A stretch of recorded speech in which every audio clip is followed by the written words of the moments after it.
అలా ఒక 100 కిలోమీటర్ల దూరం వెళ్తున్నాను.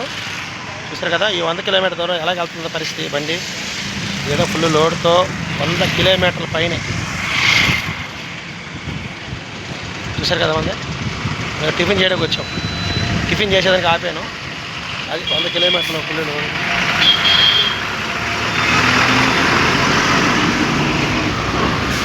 వెళ్తా చూసా, ఒక టాప్ లోడ్ లారీ ఉన్నట్టు తీసుకెళ్తాను. ఒక లారీ ఇదనమాట మన ఆటో. ఇది ఫుల్ లోడు, అన్ని కమ్మిలు గిమ్ములు, ఇది పరిస్థితి. ఏదేమైనా కానీ ఒక టాటర్ లోడ్ వేసుకెళ్ళట్టు. ఇప్పుడు మనం టిఫిన్ చేయడానికి వచ్చాం. టిఫిన్ అంగడి ఇది. టిఫిన్ చేసేసి బయలుదేరుతాం. అమ్మా ఏముందమ్మా టిఫినా? ఇక్కడికి వచ్చి టిఫిన్ చేసేసి బయలుదేరాక వచ్చాం. ఇక్కడ చిన్న కొట్టు. అమ్మ ఏ ఊరు ఇది? దావరమడుగా. ఏమడుగా? దావరమడుగు. ఇదిగో ఈ తల్లిగా టిఫిన్ అంగడు. దావరమడుగులో వచ్చి టిఫిన్ చేయండి. ఇక్కడ ఈ టిఫిన్ కాడికి వచ్చాం మనం. ఇది చిన్న అంగడి. మొత్తం నెల్లూరు నుంచి దాటుకుని వచ్చి దావరమడుగు వచ్చాం. దావరమడుగులో తల్లి మీ పేరు చెప్పండి అమ్మా. రవికుమారి. చూసారా, తల్లిగారు టిఫిన్ అంగడి కాడికి వచ్చాం మనం. ఇప్పుడు టిఫిన్ చేసుకుంటే బయలుదేరుతాం. అది మన రోడ్డు పక్కన ఆపాం. దావరమడుగు బస్ స్టాప్ ఎదురుగా ఉంది టిఫిన్ అంగడి. బస్ స్టాప్ ఇది. ఇదంతా దావరమడుగు. ఇది ప్రస్తుతానికి అయితే మనం 100 కిలోమీటర్లు పోవాలి. ఇది ఓకే. ఇదనమాట దావరమడుగు దగ్గర మనం టిఫిన్ ఆపి టిఫిన్ కాడి తింటాకి వచ్చాం. చిన్న అంగడి ఇది. ఇది టిఫిన్ చేస్తా ఉన్నాం. ఇది ఓకే. ఇక మిగతాది కూడా మళ్ళీ చూపిస్తాం, చూడండి. అయితే ఏమా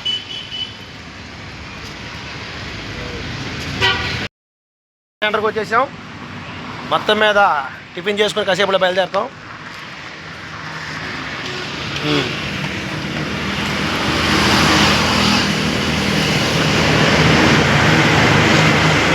రామారా ఒకసారి నా పక్కన నిలబడు. ఇదే తల్లిగారి దగ్గరికి వచ్చాము మనం. ఇక్కడ దావరమడుగులు ఎవరు వచ్చినా సరే, ఎందుకంటే టిఫిన్ అంగడి చూడొద్దు, మనసును చూడండి, తల్లి చేసే చేతిని చూడండి. ఈ టిఫిన్ ఇక్కడ చేద్దాం దావరమడుగులో. మరొకసారి పేరు చెప్పమ్మా. రవికుమారి. ఎంతమంది పిల్లకాయలా? అబ్బా, అయితే ఖచ్చితంగా మీరు ఇక్కడ దావరమడుగులో టిఫిన్ చేయాల్సిందే. టిఫిన్ అయితే చాలా బాగుంది. దావరమడుగులో మనం టిఫిన్ చేస్తున్నాం. అసలు మామూలు విషయం కాదు, గుడి దోశ చేస్తుంది. అయితే టిఫిన్ అయితే బాగానే ఉంది.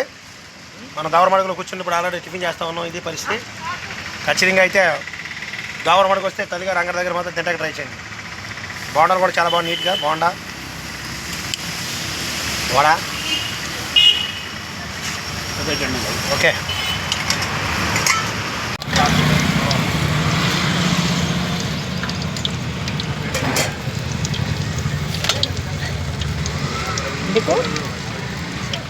బాబా ఏంటైనా అమ్మ నెట్టుకొని తెస్తారే? అంతే అంటే ఏంటంటే పోలీసులు పంపిస్తా. 2 దోశలు వేసి ఇస్తా. పోలీసులుగా నాకా? పోలీసు 2 కాదు 10 అయ్యి.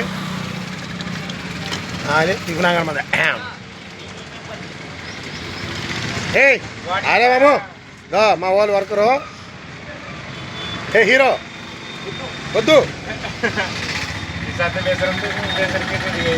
మన దావరమడుగులో ఉన్నాం. నేనేం చెప్తానంటే, ఏ ప్రాంతానికైనా సరే ఇప్పుడు ఆడ లోడ్ వేసుకెళ్తున్నాను, ఇక్కడ టిఫిన్ చేస్తున్నాం. మళ్ళీ చెప్తున్నాను, ఏ ప్రాంతం ముందు కూడా చెప్పాను. మనం చెప్పే సోషల్ సర్వీస్లో ఎవరికైనా ఏ హెల్ప్ కావాలన్నా మనం చేస్తాం. సరే, మేమందరం సపోర్ట్తో ఆల్రెడీ ఈరోజు వర్క్ చేయడం 100 కిలోమీటర్ అవతలకి వెళ్తున్నాం. సరే సరే, అవతల గేట్ చేస్తాడు. సరే, గేట్లు చేస్తారు, అన్ని చేస్తారు. ఓకే ఓకే ఠీక్ హై. ఓకే. లైక్ एक सब्सक्राइब करें. ఇది దావరమడుగు సెంటర్. కొంచెం సెంటర్ దావరమడుగు. ఇక్కడికి వచ్చి మనం టిఫిన్ చేయడానికి ఆపాం బండి. ఫైనల్ టచ్ అనమాట ఇది. మరొకసారి చూపిస్తున్నా ఫైనల్గా.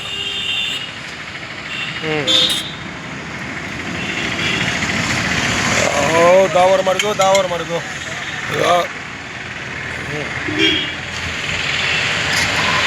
స్తుతి స్తుతి స్తుతి స్తుతి ఆరాధన హల్లెలూయా హల్లెలూయా ఆరాధన స్తుతి చేయుట నాకెంతో శోభస్కరము స్తుతి చేయుట నాకెంతో శోభస్కరము హల్లెలూయా హల్లెలూయా ఆరాధన హల్లెలూయా హల్లెలూయా ఆరాధన నా ప్రాణప్రియుడు యేసయ్యకు నన్ను కన్న తండ్రి నా యేసు ఆల్రెడీ తినేస్తున్నాం. చూసారు ఎంత భయంకరంగా ఉందో. ఇది మనం చేస్తున్న కష్టం. అది కొంతమంది తెలియక వాడికి ఎక్కడి నుంచి వచ్చేస్తుంది, యూట్యూబ్లో డబ్బులు వచ్చేస్తున్నాయి, రాజకీయంలో డబ్బులు వచ్చేస్తున్నాయి అని చెప్పేసి పిచ్చి పిచ్చిగా మాట్లాడతారు. రాజకీయంలో డబ్బులు రావు, మనకు ఆల్రెడీ యూట్యూబ్లోనూ డబ్బులు రావు. ఎవరు ఇచ్చేవాళ్ళేరు. మనం కష్టపడుకోవాలా, మనం తినాలా, కొంతమంది పేదలకు పెట్టాలా. ఇదనమాట సాదృశ్యం. మనకి ఎక్కడి నుంచి వచ్చేది లేదు, చేసేది లేదు. ఎందుకు చూపిస్తానంటే ఇవన్నీ ఇంత బందోబస్తు తీసుకొచ్చి 100 కిలోమీటర్ల దూరం వెళ్తున్నా. 100 కిలోమీటర్ల దూరం చేయాలి. ఇది మరొకసారి చూపిస్తున్నాను. ఇదిగో ఈ తల్లిగారు చూపిస్తున్న దావరమడుగులో ఇక్కడికి వచ్చినప్పుడు మీరు ఎవరైనా సరే పేదవారు వచ్చినట్టయితే ఈ తల్లిగారికి నెంబర్ ఇచ్చి వెళ్తున్నాను నేను. ఇక్కడ ఇది దావరమడుగు సెంటరు. నేను ఫోన్ నెంబర్ ఇస్తున్నాను ఈ తల్లిగారికి. మీకు ఏమైనా అవసరం వస్తే దావరమడుగు తెలియదు, మీ నెంబర్ మాకు లేదు, నెంబర్ పనిచేయట్లేదు అనుకుంటే దావరమడుగులో సెంటర్ బస్ స్టాండ్ ఎదురుగా ఈ చిన్న బడ్డీ కొట్టు ఉంది. అమ్మా ఎన్ని గంటల దాకా ఉంటుంది నీ అంగడి? 12. మధ్యాహ్నం 12 దాకా. ఇల్లు కూడా ఇదేనంట. చూసుకోండి దీని పరిస్థితి. ఈ తల్లిగారికి ఫోన్ నెంబర్ ఇచ్చి వెళ్తాను. మీకు ఎవరికైనా అవసరమైతే నేను నా హెల్ప్ కావాలని చెప్పాను కదా. నెల్లూరు జిల్లాలో 150 కిలోమీటర్లోపు వచ్చి మీకు బియ్యం ఇస్తాను చెప్పాను. ఇదో చిన్న అంగడి. ఇప్పుడు ఆల్రెడీ మేము 4 ఎక్కడ టిఫిన్ చేసి వెళ్ళాం. ఏదేమైనా నేను తల్లిగారికి నెంబర్ ఇస్తున్నాను. చేతల్లి ఎవరైనా వస్తే ఫోన్ చేయి, పేదలు వస్తే. అంతేనా? ఓకేనా? ఓకే చెప్పు. లైక్